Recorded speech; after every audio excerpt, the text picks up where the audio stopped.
मरते हुए को जीवन दान दीजिए। यही सच्ची देशभक्ति और यही सच्चा राष्ट्र प्रेम है। ना सरकार मेरी है, ना रब मेरा है। ना सरकार मेरी है, ना रब मेरा है, और ना ही ये बड़ा सा नाम मेरा है। बस इतनी सी बात का गुरूर है मुझे कि मैं भारत की हूँ और ये भारत मेरा है और ये भारत मेरा है।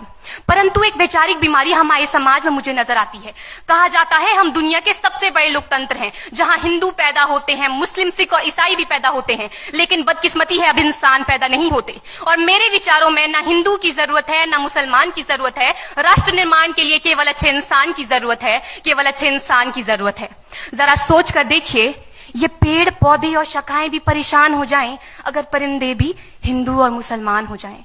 एक शैक्षणिक बीमारी भी हमारे समाज में मुझे नजर आती है, और बड़े ही आश्चर्य की बात है, जिस देश ने पूरी दुनिया को तक्षशिला और नालंदा देकर के विश्वविद्यालय शिक्षा की बुनियाद रखी, आज विश्व के 100 सर्वश्रेष्ठ विश्वविद्यालयों में हमारा एक भी विश्वविद्यालय खड़ा नहीं हो पाता। जहां एक और हमारे पास IIT, IIM और NIT जैसे शिक्षण संस्थान हैं, तो वहीं दूसरी ओर इस देश के गरीबों को बेरोजगारी की जमात में खड़ा करने के लिए उनके हाथ में सर्व शिक्षा अभियान का झुंझुना पकड़ा दिया जाता है।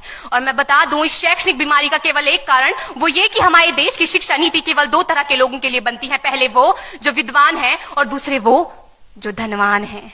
इसी तरह की कई गजब की बीमारियां हैं, और इन बीमारियों की जो जड़ है ना, वो हमारा अंधविश्वास। और मेरे विचारों में जब तक इस देश का युवा अपनी सफलता के लिए मंदिरों में जा जाकर नारियल फोड़ फोड़ कर भगवान को रिश्वत लगाता रहेगा, हमारे समाज का शिक्षित वर्ग ही बिल्ली के रास्ता काटने पर खड़े हो जाना, अपने धर्म अपनी जाति को ऊंचा मानकर दूसरों के धर्म की अवहेलना करता रहेगा, तब तक ना तो इस देश से अंधविश्वास खत्म होगा और ना ही हमारा राष्ट्र निर्माण संभव होगा।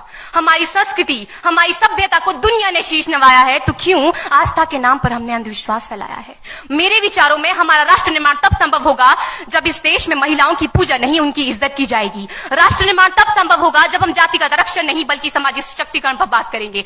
राष्ट्र निर्माण तब संभव होगा जब स्वच्छता अभियान में केवल सरकार नहीं बल्कि सड़क पर चलने वाला हर एक नागरिक हाथ बंटाएगा, स्वच्छ भारत स्वस्थ भारत को दिल से अपनाएगा। असल मायने में हमारा राष्ट्र निर्माण तब संभव होगा जब एक गरीब बच्चा मध्याह्न भोजन के नहीं बल्कि ज्ञान अर्जन के लिए सरकारी स्कूल की चौखट पर कदम रखेगा। और हमारा राष्ट्र निर्माण तब तक संभव नहीं होगा जब तक एक नागरिक नैतिक रूप से सटीन, चारित्रिक रूप से भ्रष्ट, मानसिक रूप से दिवालिया, धार्मिक रूप से अंधा, राजनीतिक रूप से गंदा, स्वैच्छिक मान मूल्यों के आंकड़ों में जिन्न शिन्न पैपंदमयी अखंड भारत को खंड खंड करता रहेगा, तब तक हमारा राष्ट्र निर्माण संभव नहीं होगा। बड़ी बड़ी बातें नहीं, छोटी छोटी कोशिशें करनी होगी, क्योंकि ठोकर हमें पहाड़ से नहीं पत्थरों से लगा करती है।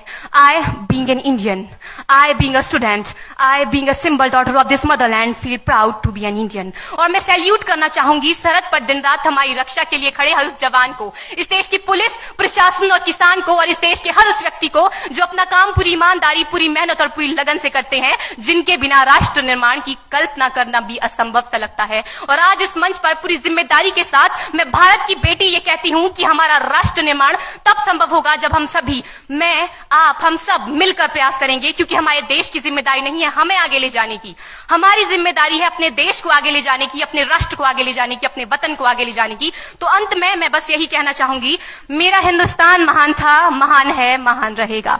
मेरा हिंदुस्तान महान था, महान है, महान रहेगा। होगा हौसला सबके दिलों में बुलंद, तो एक दिन पाकिस्तान भी जय हिंद कहेगा। पाकिस्तान ही क्यों, सारा जहान जय हिंद कहेगा, क्योंकि सारे जहां से अच्छा हिंदुस्तान हमारा, सारे जहां से अच्छा हिंदुस्तान हमारा।